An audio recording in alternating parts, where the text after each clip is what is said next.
Nobody warns you about this.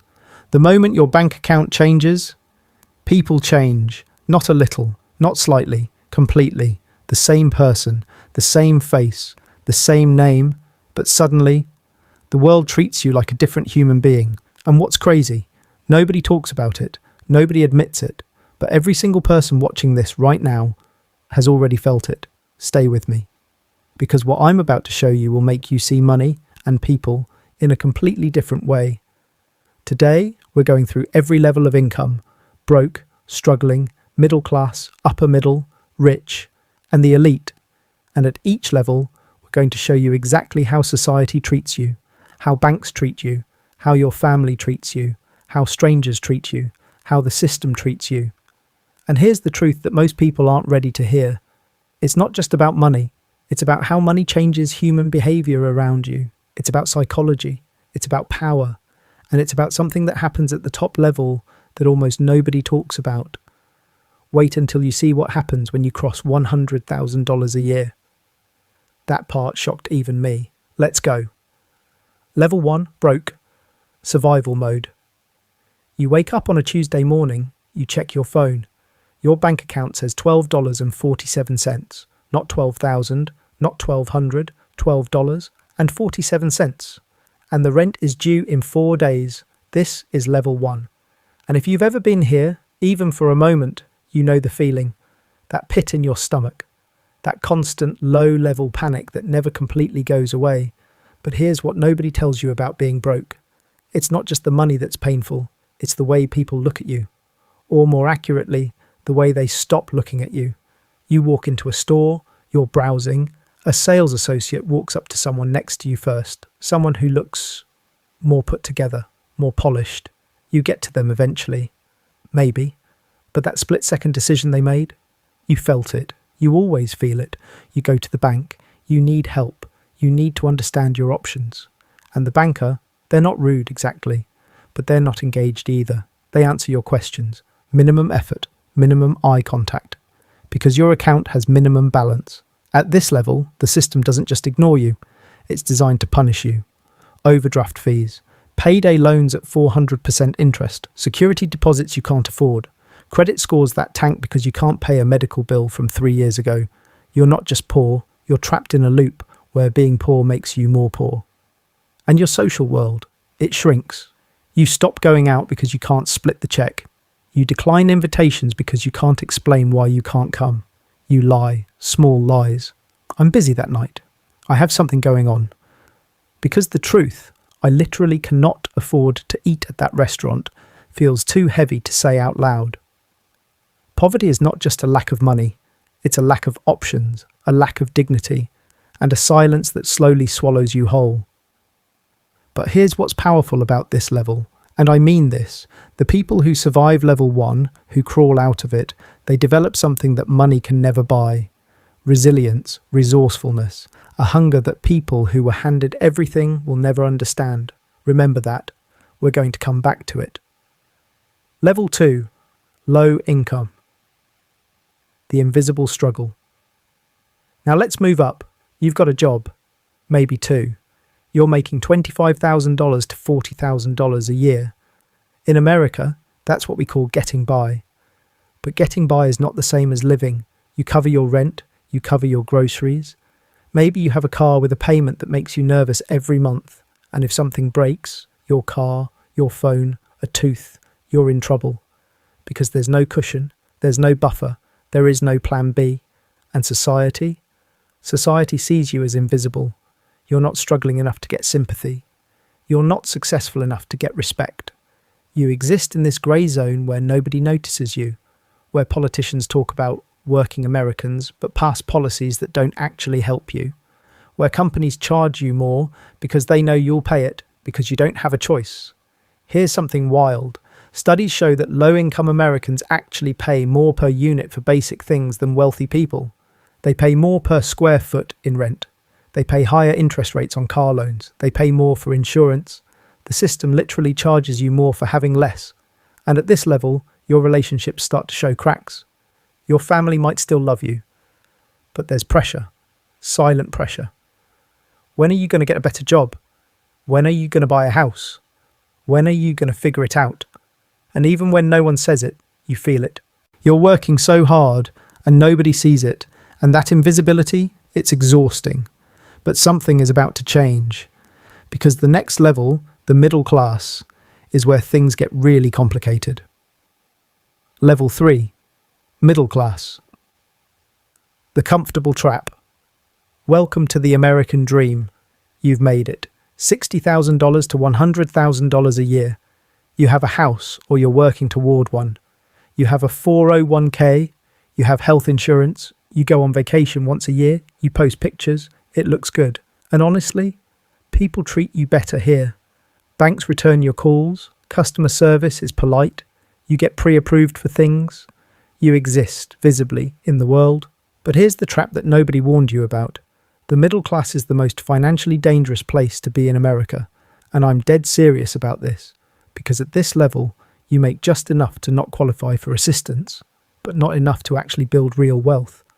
You're one medical emergency away from debt. You're one layoff away from panic. You have the appearance of stability without the foundation of it. And your social life at this level. The comparison game starts. Your neighbour gets a new car. Your co-worker upgrades their kitchen. Your friend from college buys a vacation home. And suddenly, without even realising it, you start making financial decisions based on what other people are doing. You buy the car you can't quite afford. You renovate the kitchen on a credit card.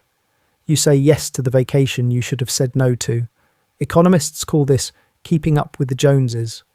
But psychologists have a deeper name for it. They call it social comparison theory. The human tendency to evaluate our own worth based on how we stack up to those around us. And the middle class, it's the worst environment for that disease. The middle class is where you earn just enough to feel comfortable and just little enough to never feel free. But here's what's interesting. At this level, you also start to see something changing. You start to have a little bit of power, a little bit of leverage, and people, including people above you, start to notice you differently. Which brings us to what happens next. Because the jump from middle class to upper middle class, it changes everything. And the way people treat you, it gets complicated in ways you never expected. Level 4, upper middle class. Respect with conditions, $150,000 to $300,000 a year. You're in the top 10% of American earners, and life feels different at this level. Not just financially, socially. Doors open differently now. You walk into a car dealership and they offer you coffee. You walk into a bank and they offer you a private banker. You walk into a restaurant and the service, without you even noticing, is just a little bit faster, a little bit warmer. People start asking for your opinion. Colleagues want to know what you think. Family members who never called now want advice. Neighbours are friendlier. The world, in small but unmistakable ways, has more time for you, and your confidence shifts. Because here's something that nobody talks about. Money doesn't just buy things, it buys psychological safety. When you're not constantly worried about survival, your brain literally functions better. Your cortisol levels drop, you sleep better, you make better decisions. You come across as calmer, more confident, more put together. And the world responds to that energy. But there's a dark side to this level that almost nobody warns you about. People start wanting things from you. The cousin who never texted now needs a small loan. The friend from high school wants you to invest in their business. Family events get awkward, and you start developing a new skill you never had to use before, the ability to say no, and the guilt that comes with it. At this level, you also start to see the world more clearly. You realise that the system you were always told was fair isn't, that the wealthy play by a different set of rules, and you're standing at the edge of that world, looking in. Some people stay here, content, comfortable, and there's nothing wrong with that. But some people push further, and when they do, when they cross into what's next, that's when the real shift happens, the one that changes not just your bank account but your entire perception of people and power. Level 5, rich. The world bends toward you. $500,000 a year, $1 million a year, multiple millions. At this level, something shifts that you have to experience to fully understand. The world stops presenting you with problems, it starts presenting you with options. You want to fly somewhere? There's a private terminal for that. You want the best table? It was reserved before you walked in. You need a loan? Banks fight over who gets to give it to you. Legal problem? You have a team. Health scare? You have a specialist with an appointment today. The rich don't wait. The rich don't deal with friction. The systems that the rest of us navigate, the hold music, the application forms, the approval processes, those systems bend around wealthy people. Because wealthy people have leverage. And leverage is power. And socially, people are different around money at this level. Not just nicer, different. There's a deference, a subtle, almost subconscious deference. People agree with you more. People laugh at your jokes more. People are more careful about how they phrase things. You walk into a room and the energy shifts. And it's uncomfortable at first. Then you get used to it. And that's when it gets dangerous. Because here's the psychological trap of wealth that nobody warns you about. When everyone around you is nodding and agreeing and laughing and complimenting, when nobody pushes back, you start to lose touch with reality. You stop receiving honest feedback. You start to believe your own story completely. And great fortunes have been lost because a wealthy person stopped being challenged. Money doesn't change people. It amplifies who they already are and reveals who everyone else really is. And your relationships at this level, they get filtered, hard. You realise, slowly and painfully, that some of the people who love you love the version of you with money. You start testing people without even meaning to. You become quieter about your finances, more private, more guarded.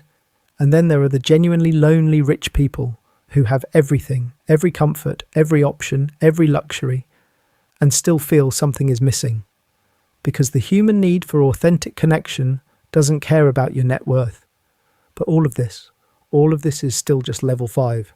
Because what happens at level 6, the elite level, is something so different, so layered, that it redefines everything we think we know about money, society, and power. Level 6, the elite, a different world. Entirely. We're not talking about millionaires anymore. We're talking about the kind of wealth where you don't think about money at all. Ever. Because the system takes care of itself. Because your money makes money while you sleep, while you eat, while you're on vacation, while you're doing nothing. At this level, society doesn't just treat you differently.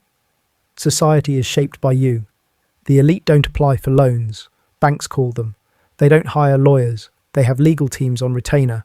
They don't wait for policies to affect them. They influence the policies. They sit on boards. They fund political campaigns. They have relationships with people whose names you see in the news. And here's the thing that blew my mind when I first understood it. At this level, the rules actually are different. Legally, financially. The tax code that the rest of us navigate was largely written by people at this income level.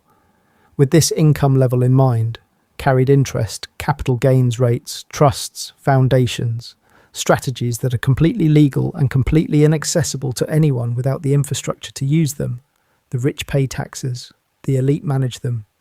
But here's the deepest truth about this level. The isolation is real, and it's profound. At this level, almost nobody in your life is completely authentic. Your employees need their jobs, your advisors earn commissions, your social circle is full of people with their own agendas. And the lonelier this gets, the more some people double down on money as the solution. More wealth, more power, more control, because those are the only things that feel real. The greatest illusion of wealth is that once you have enough of it, you'll finally feel secure. But security was never really about money. It was always about belonging. And at the very top, the ones who handle it best are the ones who figured that out, who kept real relationships, who stayed connected to something larger than their net worth, who used their wealth not to insulate themselves from the world, but to impact it, and the ones who didn't figure that out. Some of the richest, most powerful people in history have died alone, surrounded by people who were paid to be there. Let that sink in. So we've gone through every level, and here's what I want you to sit with. Society treating you differently based on your income isn't a moral failing of individuals.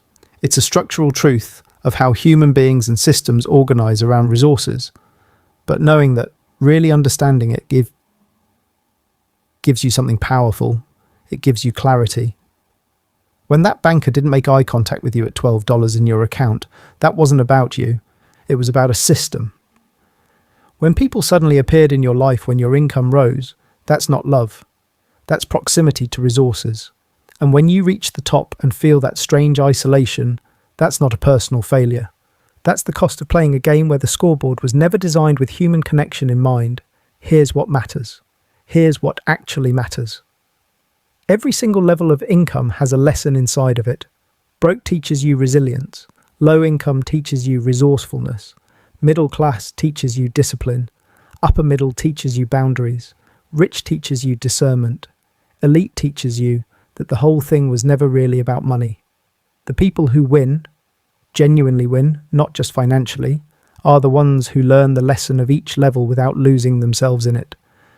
They move through these levels with their values intact, their relationships real, their purpose clear.